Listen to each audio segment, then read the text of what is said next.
Jai Jinendra and hello everyone. This is Riya Nilesh Patni and I welcome you all to another video. Patience is the silent acceptance that things can happen in a way different than you have in your mind. तो इसीलिए जब चीजें आपके हिसाब से हो तो शुक्र मनाओ और जब ना हो तो सब्र रखो, शायद कुछ और अच्छा हो जाए।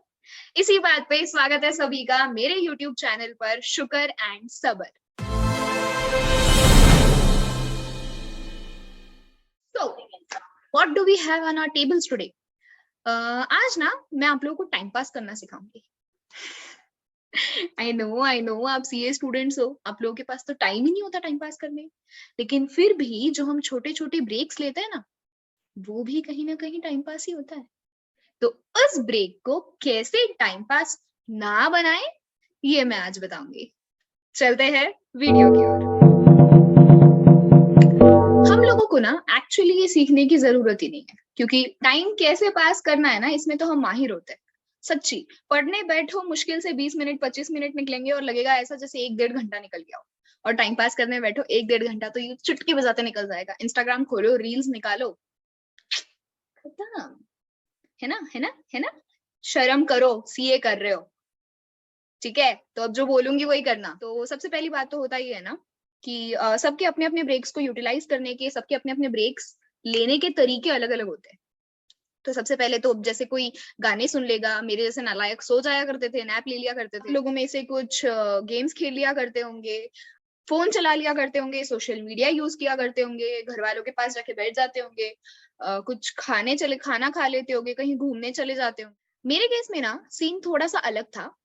मैं या तो नैप ले लिया करती थी, या फिर मम्मी के पास जाके बैठ जाया करती थी, या घर में ऐसे ही वेले की तरह घूमती थी। ऑनेस्टली यही होता था। क्योंकि सबसे बड़ी बात, मतलब मुझसे ना 50 मिनट 1 घंटा 1 घंटा 10 मिनट इससे ऊपर पढ़ाई नहीं होती, बिल्कुल नहीं होती। मुझे नींद आने लगेगी, मेरा मन ऐसा ऐसा होगा, मैं पढ़ नहीं पाती उससे ज्यादा टाइम के लिए, ठीक है? और मेरे ब्रेक्स जो होते हैं वो भी जनरली 20-25 मिनट के होते हैं। मतलब मैं अगर सोती भी हूँ तो मैं अलार्म लगाकर 17-18 मिनट के आसपास कुछ सोती हूँ, बोलते स्नूज कर कर आधे घंटे के अंदर we are back on track. तो ये मेरा तरीका हुआ करता था until one day I was in a discussion with some of my friends या colleagues I can say, विकास आके उन लोगों में ना डिस्कशन में आया एसपीवी को लेकर। I don't know how many of you know about it. It's उसका फुल फॉर्म है स्पेशल पर्पस व्हीकल। उसके बारे में किसी और वीडियो में चर्चा करेंगे, लेकिन तो ये टॉपिक आया सामने। अब thankful to my law teacher, मुझे एसपीवी के बारे में कम से कम उसका फुल फॉर्म तो उस वक्त पता था, बाकी तो कुछ आइडिया था नहीं। And you people might be very well गेसिंग कि मैं एम्बेरस हो चुकी थी। मेरे साथ जो मेरी फ्रेंड थी वो सेकंड हैंड एम्बेरस्ड हो चुकी थी मेरे चेहरे के रंग को देखकर।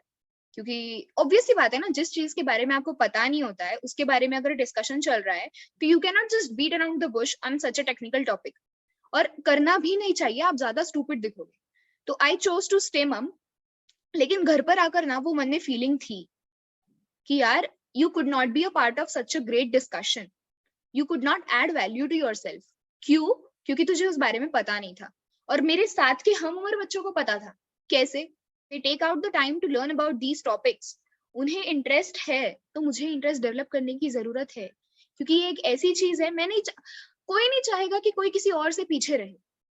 ऑब्वियसली आप अपनी नजरों में आगे रहो, ये ठीक है, लेकिन आपको साथ साथ दुनिया के नजरिए को भी देखना पड़ता है। अगर कल को जाकर आर्टिकलशिप में आप में और उस कैंडिडेट में सिलेक्शन का चॉइस रहेगा सामने रिक्रूटर के पास, तो why should he choose you? You should have that thing in your mind कि आप में ऐसा क्या हटके है कि सामने वाला आपको प्रेफरेंस दे, ठीक है? और ये ना किताबी नॉलेज से नहीं होगा, किताबी नॉलेज हर किसी के पास होगी। आप भी सीए कर रहे हो, आगे वाला भी सीए कर रहा है, दोनों के पास इक्वल नॉलेज है, सेम नॉलेज है बुक्स की।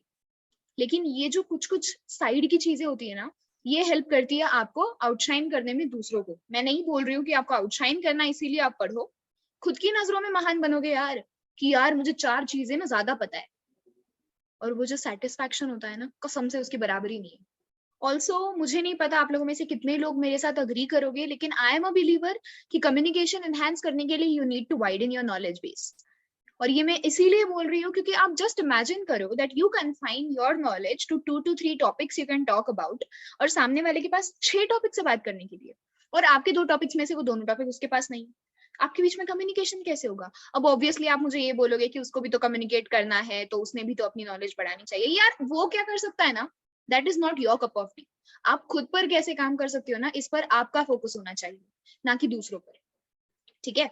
तो if you confine yourself to only 2 to 3 topics which you can talk about, may it be sports, may it be studies, may it be any web series, and the other person does not have the same in common, the communication gap arises, right? मुद्दे की बात ये कि ये सब तो हो गया ज्ञान, ये सब हमें करना चाहिए। अब इसे कैसे करें वो देखो, कि भाई ऑलरेडी सीए की पढ़ाई इतनी ज्यादा होती है, अब इसमें आप बोल रहे हो, इसमें मैं बोल रही हूँ कि अपने टॉपिक, सिलेबस के टॉपिक से हटकर भी कुछ टॉपिक्स के बारे में आपकी नॉलेज होनी चाहिए, है ना? है ना? हाँ। तो वो कैसे होगी? सबसे पहली बात होता यह है कि आप लिख के ले लो, दिन में 6 से 7 तो ब्रेक्स लेते ही हो, गारंटी से। ठीक है? तो in case you don't do anything else in your break, या 6 में से 2 ब्रेक ले लो या 1 ब्रेक ले लो इस चीज के लिए, कि what you will do, you will realize or you will find out the topics which you think will help you in your career advancement as well as in your communication with people who have more knowledge than you, या फिर वो ऐसे कुछ topics जो आपको लगता है कि यार इसके बारे में ना हर किसी को पता होना चाहिए। चाहे अब आपको अगर करंट अफेयर्स में इंटरेस्ट हो तो करंट अफेयर्स की साइड इंक्लाइन हो जाओ, मेरी तरह स्टॉक मार्केट में इंटरेस्ट हो तो उसके कुछ टॉपिक्स या उसके वर्ड्स के अंदर घुसो। नॉलेज लेने में प्रॉब्लम थोड़ी है कुछ, आप वो ब्रेक को यूटिलाइज कर रहे हो। दिन में 15 मिनट 20 मिनट सीए को छोड़कर, खुद को छोड़कर हम किसी चीज के लिए दे नहीं सकते? ऑब्वियसली दे सकते हैं और देनी चाहिए, क्योंकि ये वो चीजें हैं जो आपके अंदर एक्सपेक्टर बन के डेवलप हो सकती है ना? और ट्रस्ट मी ऑन दिस, आप 1 हफ्ता करोगे ना, आपके अंदर इंटरेस्ट खुद ब खुद डेवलप होगा और फिर वो एक मोटिवेशन फैक्टर की तरह भी डेवलप होगा। अब क्या करते हो आप? ब्रेक लेते हो, सोशल मीडिया चलाते हो, ठीक है? Honestly tell me how many of you restricted to breaks and not entertainment? वो ऑब्वियसली ब्रेक की हद पार कर कर एंटरटेनमेंट की तरफ, एंजॉयमेंट की तरफ जाता ही है। बहुत कम लोग होंगे जो अपना फोन बाद में साइड में रखकर वापस पढ़ने बैठ जाते एग्जैक्ट 20 मिनट में। मैं तो मतलब थोड़ा मेरा केस अजीब है कि मैं राउंड फिगर देखकर पढ़ने बैठती हूँ। I don't know how many of you do the same. My mom even laughs at me, but मैं ऐसी ही हूँ, क्योंकि मुझे जैसे अब 2:23 हो रहा है तो I would be like 2 minute रुक जाती हूँ, 2:25 से बैठूंगी या 2:30 से बैठूंगी। तो what eventually I am doing, I am wasting time। वो 7 मिनट में मैं एक शॉर्ट यूट्यूब वीडियो देख लेती थी जिसमें मुझे कुछ नॉलेज मिल जाती। अब I am not being very studious about it, ये प्रैक्टिकल चीज है कि आपको पता होना चाहिए, और अगर आप ऐसे नहीं करोगे तो आप कभी नहीं करोगे, राइट? तो इसीलिए I hope you do this. इससे क्या होगा, आपने अगर 1 हफ्ता कर लिया, आप मान लो 1 हफ्ते में आपको 2 टॉपिक्स के बारे में पता चल गया, इवेंचुअली आपका नॉलेज बेस बढ़ेगा। And if you know about 20 topics and the other one has confined his knowledge only to 2 to 3 topics, you yourself can initiate the conversation ना। प्रॉब्लम क्या है? आपके पास वो भी टॉपिक्स है जो वो पढ़ता है। अब ऑब्वियसली इसका मतलब ये नहीं, मैं ये नहीं बोल रही हूँ कि सामने वाले के इंटरेस्ट जान, ये पॉसिबल नहीं है, प्रैक्टिकली पॉसिबल नहीं है कि आप सामने वाले के इंटरेस्ट के हिसाब से खुद पढ़ोगे। बिल्कुल नहीं बोल रही हूँ मैं। आप वो एक्सप्लोर करो, वो फील्ड के बारे में जानो जिसमें आपको इंटरेस्ट है, और फिर वो चीज में ना आपका हाथ कोई पकड़े ना, इस हद तक का उसमें इन्वॉल्वमेंट लो। अब I am not at all supporting the fact कि आप पढ़ाई से बढ़कर इस चीज को इंपॉर्टेंस दो। Keep it a break, okay? Knowledge purpose है और एग्जामिनेशन क्लियरेंस पर्पस दो अलग चीजें होती है। पहला प्रेफरेंस एग्जाम क्लियरिंग का ही होगा ऑब्वियसली, हमेशा, विदाउट एनी डाउट। और सेकंड प्रेफरेंस जो है ब्रेक प्रेफरेंस, दिन में 15 मिनट 20 मिनट इस चीज के लिए निकालेगा। तो इस चीज का मकसद एक ही है यार, कि अगर आप कभी अपने को आर्टिकल्स के साथ हो या किसी क्लाइंट्स के साथ कुछ मीटिंग में हो, कुछ ऐसे वर्ड्स यूज हो, वहां फाइनेंशियल टर्म्स यूज हो, तो आपके चेहरे के रंग ना उड़े जैसे मेरे उस दिन उड़े थे। You must have at least basic knowledge about almost everything you think will come in your professional life someday or the other। और नॉलेज लेने में कोई प्रॉब्लम होती है नहीं। देखो, फ्री बैठे हो, वाईफाई है घर में, नेट है, यूट्यूब चला लो, 5-6 मिनट में एक एक टॉपिक पर इतने सुंदर सुंदर वीडियोस दिए हुए हैं, देख लो ना यार। टाइम पास ही करना है ना, तो why not give it a positive direction. तो दिन में 6 ब्रेक्स लेते हो, उसमें से 1 ब्रेक आप सेक्शन लिस्ट को दे रहे हो, 1 ब्रेक सोने के लिए दे रहे हो, 1 ब्रेक खेलने के लिए दे रहे हो, एक फैमिली के साथ टाइम स्पेंड करने के लिए दे रहे हो, जो कुछ भी हो। मैं दिन में 1 ब्रेक मांग रही हूँ आपसे, सिर्फ और सिर्फ 1 ब्रेक।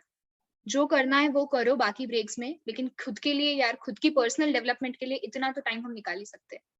तो please do that. I hope my video was helpful to you, it added value to you and you will work on adding value to yourself. ठीक है, इसको वीडियो को बस सुनकर अगर आपको आगे ही बढ़ना होता तो मैं ये वीडियो बनाने का मेरा मकसद ही वेस्ट. I really hope for a positive response from your side. इस वीडियो में यही तक. Thank you so much everyone.